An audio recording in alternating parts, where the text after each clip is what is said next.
ನಟಿ ಸರೋಜಾದೇವಿ ಅವರು ಇನ್ನಿಲ್ಲ ನನ್ನ ಜೊತೆ. ಶಿವಣ್ಣ ಇದ್ದಾರೆ, ಮಾತನಾಡಿಸ್ತಾ ಹೋಗ್ತೀನಿ. ಶಿವಣ್ಣ, ನಿಮ್ಮ ಮತ್ತು ಅವರ ಒಡನಾಟ ಎಲ್ಲೂ ಹೇಳದಂಥ ವಿಚಾರ ಏನಾದಿದ್ರೆ ಒಳ್ಳೆ ವಿಚಾರ ಇದೆ ಹಂಗಂತ ಏನಿಲ್ಲ. ಯಾಕಂದರೆ ಇವಾಗ ರೀಸೆಂಟ್ ಡೇಸ್ಲಿ ಮಾತಾಡೋಕ್ಕಾಗಿಲ್ಲ, ಅದೊಂದು ನೋವಿದೆ. ನನ್ನ ತಂಗಿ ಯಾವಾಗಲೂ ಹೇಳ್ತಾ ಇರ್ತಾರೆ, ನಾನು ಯು ಎಸ್ಗೆ ಹೋಗೋ ಮುಂಚೆನೇ ಮಾತಾಡಬೇಕು. ನನಗೂ ಎಲ್ಲೋ ಒಂದು ಕಡೆ ಯಾರೋ ಒಬ್ಬರು ನಮ್ಗೆ ಗೊತ್ತಿರೋ ವ್ಯಕ್ತಿ ಜೊತೆ ಮಾತಾಡಿಲ್ಲ ಅಂತ ಒಂದು ನೋವು ಇದೆ. ಯಾಕೆ ನನಗೆ ಯಾಕಪ್ಪ ಅಷ್ಟು ಆಗಲಿಲ್ಲ, ಬಂದಾದ್ಮೇಲೆ ಅಟ್ಲೀಸ್ಟ್ ನೋಡ್ಬೋದಾಗಿತ್ತಲ್ಲ, ಅದೇನು ಅಂತ ಗೊತ್ತಿಲ್ಲ, ಆಗಲೇ ಇಲ್ಲ ಕೊನೆವರೆಗೂ. ಬಟ್ ಅವ್ರ ಪ್ರೀತಿ, ಅವರು ನಮ್ಮ ಹತ್ರ ಮಾತಾಡ್ಬೇಕಾದ್ರೆ ಅವ್ರ ಮಾತುಗಳು ಏನು ನಮ್ಗೆ ಹೇಳ್ತಿದ್ರು ಅದು ಯಾವತ್ತೂ ನಮ್ಮ ನೆನಪಲ್ಲಿರುತ್ತೆ. ಯಾಕಂದರೆ ಯಾವಾಗ ಹೇಳೋರು ಶಿಸ್ತನ್ನು ಕಾಪಾಡ್ಕೊಂಡು ನೀನು ನಿಮ್ಮ ತಂದೆ ನೋಡು, ಆ್ಯಂಡ್ ನೀನು ಚೆನ್ನಾಗಿ ತುಂಬ ಇದಾಗಿ ಕಾಣ್ತಿದ್ದಿ, ನೀನು ನೋಡಿದಾಗೆಲ್ಲ ಅಪ್ಪಾಜಿ ನೋಡ್ದಂಗೆ ಆಗುತ್ತೆ ಅಂತ ಯಾವಾಗಲೂ ಹೇಳೋರು.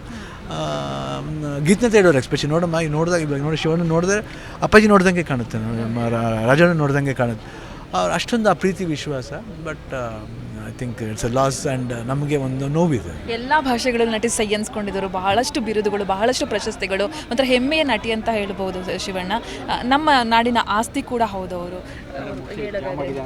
ಇಲ್ಲ, 100%. ಇದು ಬರೀ ಕರ್ನಾಟಕ, ತಮಿಳುನಾಡು, ಅದು ಇಡೀ ಭಾರತ ಚಿತ್ರರಂಗನೇ ತಿರುಗಿ ನೋಡುವಂಥ ಒಂದು ಕಲಾವಿದೆ ಅವರು. Okay Shivanna, thank you.